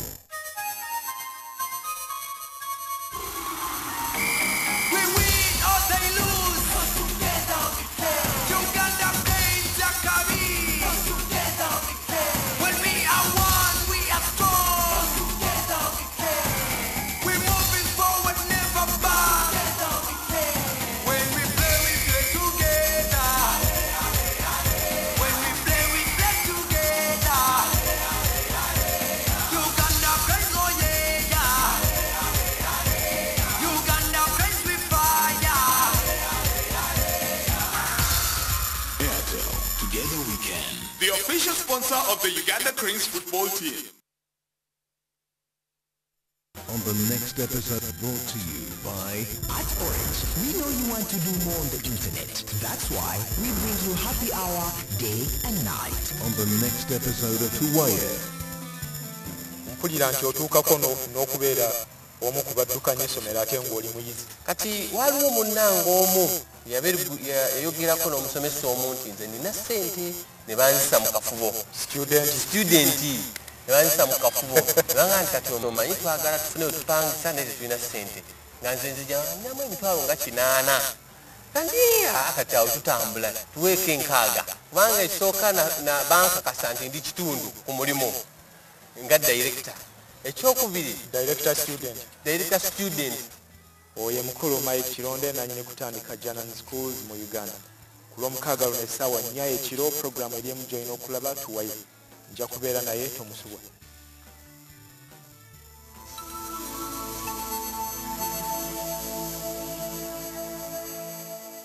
You can download movies at the lowest prices and none of us from Orange. Dial *133# to buy a data bundle. Happy hour changes with Orange. Today changes with Orange.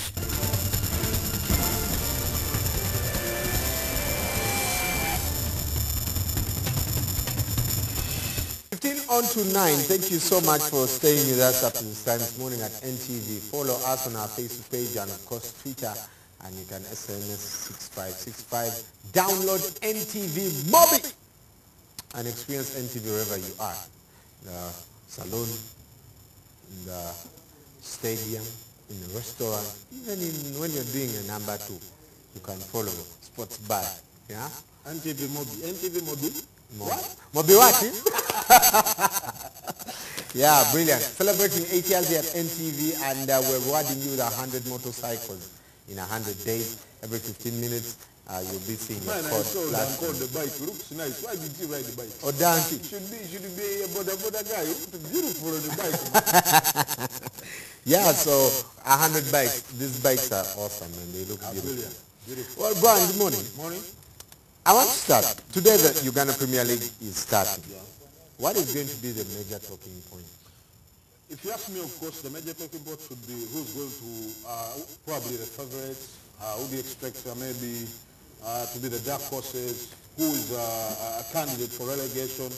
But to be sincere to you, in my view, I don't think that's going to be the question now. The bigger question is going to be, can we have one league without any controversies up to the end? I think for me, that's going to be the most important thing. Until that happens, we're not talking any sensible football in this country. So I think until we can feel inside of us, the fans, the football clubs, the sports administrators and even football administrators, even government, for as long as we get this belief that actually now we are done with all the controversies and we have settled in football, that's going to be, for me, the major thing in this league. It's kicking off today. We know everything's smooth, but we've seen this before. Yeah. It starts smooth, midway, everything goes. Everything stops. I mean, crazy. So until that happens for me, we can give everyone a benefit of doubt. But until people are settled, people use their brains, people get things the right way, I have so much fear about this league. But hopefully, everything works out. Right. Well, we'll be following up that very closely, of course, starting today, and it's been after the amalgamation of Uganda Super League and then FUFA Super League. Now Uganda Premier League. Now you have the Premier League. Now on to golf.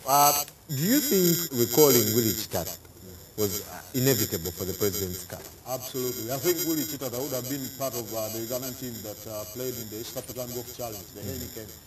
No, was it Heineken? Johnny Walker, East African Golf Challenge. It's just because it was a matter for me of having discipline, the issue of discipline being made clear by the Golf Union. Chitata had been away playing some golf on the European PGA, which is huge, of course, for his experience, for his maturity and everything to do with his golf. But he's the best amateur golfer. There's no doubt about it. Now you have the President's Cup, big tournament coming up. You've got to pick your best golfers. And the best golfers in this country don't come any bigger than Willie Chitata. He's available. He's been playing well. He won the Uganda Open. Why not include him? Yeah. Simple one for the selectors for me. He has to be part of this. Right. Yeah. Let's talk basketball. The FIBA Zone 5 basketball championships are on. But the focus is on the Silverbacks and the Gazelles. How far can they go? I think we can go as far as we are determined to, and as far as we want sometimes, I think, in this league. We are hosting the tournament. We have got good preparations. For the first time, a Ugandan team, it doesn't matter from which, I think, sports discipline. The girls and boys are really sleeping well. They prepared them well. The motivation is way up there. Yesterday they played friendlies. They both won, the Gazelles and the Silverbacks, beating up on select sides. And I thought there was some brilliant performance, especially from the newcomer Samuel Karani. Yeah. He picked some big rebounds, blocked big shots, and of course when Samuel Nkoza, the guy from Sweden, brilliant player. Most of the guys will tell you, smooth guy. Good shooter, good pass of the ball. They use their heads. The one thing I've been impressed with from most of the players that have been brought in from abroad, Josh Thompson, very good defender, very intelligent, IQ of basketball, way up there. Samuel Nkoza, same thing. Kasim Nangweda, same thing. John Balguere flies in, I think, today with Sharon from the United States. They're really looking good. And I think for me, with those players, you can go as far as we want to and as far as we are determined to. We should have a good tournament here. Egypt and Somalia are going to be tricky ones. It's shocking to say Somalia when you have all those problems. Yeah. None of those players stays in Somalia. They come from abroad. And I was told the story, it's crazy. The president of the Basketball Federation, I was told, stays in the US. The general secretary, I think, in Canada, and the organizer of some other part of the federation stays in Qatar. But they run the basketball in Somalia. That's how good they are. But they are very good players. A couple of them, one of them actually could have been playing in the NBA. But I think because of his head, I was told, was messed up by so many things. Yeah. So Egypt and Somalia are going to be the tricky ones. I think the Kenyans, the Rwandese, we can beat them. You can beat those ones. Well, this is definitely making headlines across, the whole country. Going to the World Cup after 40 years, should we see that this is going to, is it a signal for fortunes for the sport?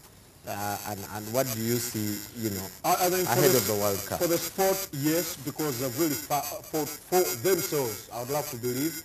When was the last time we associated with the World Cup? Forget about the sad day of July 11th, when they kill people watching the World Cup. Yeah. Forget about the anticipation when there's a World Cup in some other country you're going to watch and stuff like that. We just come close. These netball girls have got to be given, and the Federation of Netball have got to be given a lot of credit. The problems they go through for them, can you imagine they traveled with, I think, only $240 to go abroad to play in a tournament. Nations Cup for netball, they went by road to Mozambique in Maputo, I think. They finished third there, ahead of the other teams that are going to be going to the World Cup from Africa, South Africa and Malawi. Now, they have managed to go to the World Cup. They're going to be facing some of the best teams in the world. Now, for me, what they've done is good enough. Whether they come last at the World Cup, this is a huge thing. And listen, with the problems they've gone through, it's what I was meant to understand. It's only yesterday that the money was signed and being taken. They booked into a hotel, and they had to pay actually before they can check out, because they will not be allowed to check out because they didn't have money. And that's how much they've suffered, but they still push on. How they do it, so many sports federations have got to pick from these guys, and the Netball Federation. The energy, the belief they have, the tenacity they put into all this for them to continue doing what they're doing, are brilliant. They've won 4 games, they finished today. It's just an academical game, I think, against Namibia. Beat up on Swaziland yesterday, 58-38. Absolutely brilliant performance. Poskovia, I regard as one of the best athletes in this country. This girl will be flying in. I think they must be coming back Sunday. She has a hotel booked. Wow. She's going to be part of Gazelles, the basketball team. She plays handball. She plays shot put. I went for the inter-university games. She was playing shot put, handball, netball and basketball for UCU. She's that brilliant. She's awesome. Right. Well, let's look at Europa League from last night. Tell us about the most authoritative performance. From Everton. Yeah, you love to see. No one thought, yeah. Absolutely. And they were playing against a very tricky side in Wolfsburg, who've been in Europe before, and they're almost always there, better than Everton have been. I don't know, the last time I think Everton were in Europe in 2010 or something. And for me, I don't think they can have a better performance than the one they did. They were gifted an own goal earlier on, and they went to score Seamus Coleman, I think a Leighton Bates penalty, Miralash also coming on. Brilliant performance for them. The bigger concern for Everton for me, if they want to be so serious about the Europa League, do they have the squad big enough to balance it up? Because you play Thursday, and you have to be playing Premier League football on Sunday. Yeah. Can those players do that in the best way possible? They've got to sacrifice one, either the Europa or finishing guy in the Premier League, and most likely it will be the Europa for me. But fantastic performance. On the other hand, Spurs getting a draw in Serbia, decent result to Marseille. Once they come home, I think, get their results under the way, it should be good to go. But Everton, fantastic performance. Spurs could have done better, but decent performance. Right. Well, let's talk about Man United. Yeah. They're probably looking for their second win. Yep. How do you think they'll perform against Leicester? Given what they did, I think that win was a huge boost. The transfer deadline, the signings, absolutely brilliant. And actually, the whole summer transfer business they did. Daley Blind looked brilliant on his debut. Brother Mefakal is there to show us what he can do, but I'm sure it's going to be, I think, firing on all cylinders. Once he settles in and once he's fully fit, Angel Di Maria has already showed what he can do. And of course, one matter, people are questioning whether he will be part of the United team, but this guy is scoring goals, which is very important. Against Leicester, it's going to be a tricky one. Leicester have been a very tricky side. They drew with Arsenal. Chelsea had to take a couple of minutes for them to get a goal, and 2-0 they won. But actually, that result was very deceptive. They had to fight hard to get that result. That's how tough Leicester have been, and they are at home. United have got to probably get into Gear 5. Not even time to get into 3, 4, 5.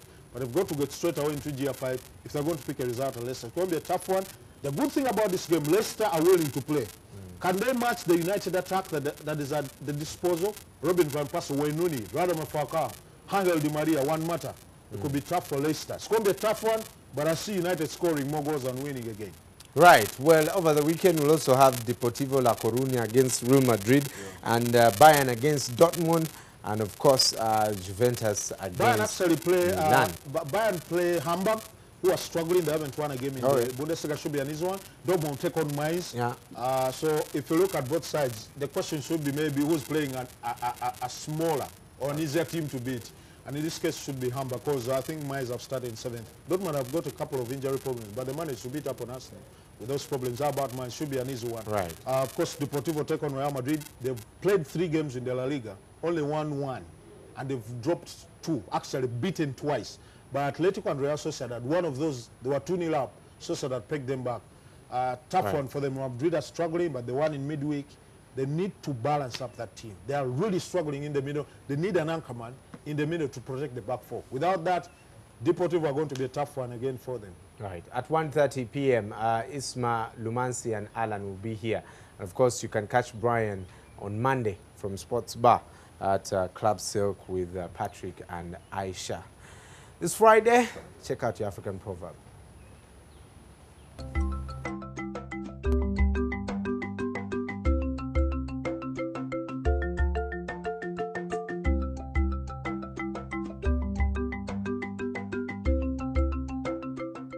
Phenomenal Friday. Please don't drink and drive. Remember, every 15 minutes we'll be posting the code so that you can send it to 6666 and be one of lucky people to enter the draw to win a bike. But also we'll be giving out 8 hampers as we celebrate 8 years of NTV. Brilliant stuff. I'm glad you get that.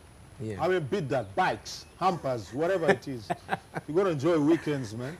Remember to download NTV Mobi, the new brilliant app on your smartphone device, and you can watch NTV wherever you can. Remember, Tuwaye tomorrow night, Konane, Miles Ramiti later, in the evening. Live stories. With Zuena Cool. Is it called Zuena Cool or Zuena Baby? Zuena Sali. Zuena Sali. Zuena Cool. Zuena Cool. Zuena Baby. And Be My Debt. Yeah, and all our news bulletins. And who? Planet K. Planet K, okay, Planet K for the kids. One say bye-bye. Bye-bye.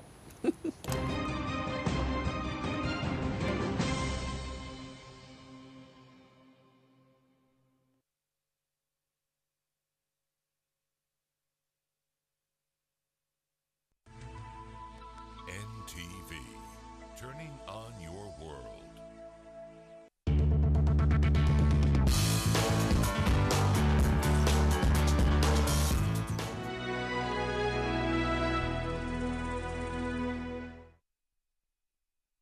Coming soon on NTV. East or west, they say home is best. Welcome to the Property Show, where we bring you an inspired world of real estate. We mirror the very essence of true architectural art.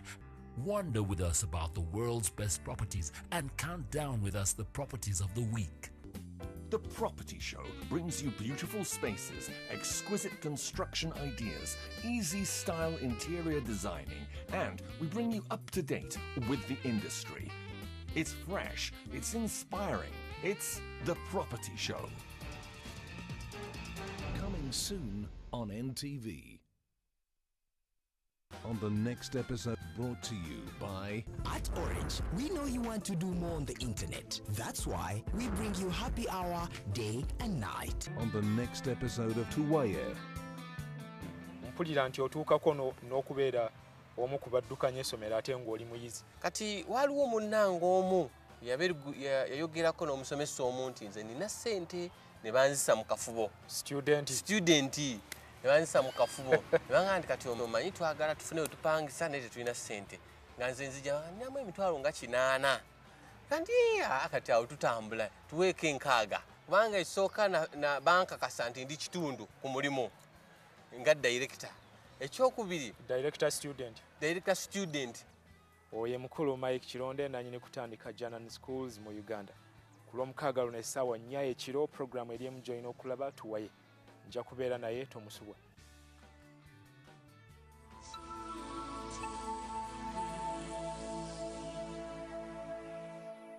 You can download movies at the lowest prices and never fast from Orange. Dial *133# to buy a data bundle. Happy hour changes with Orange. Today changes with Orange.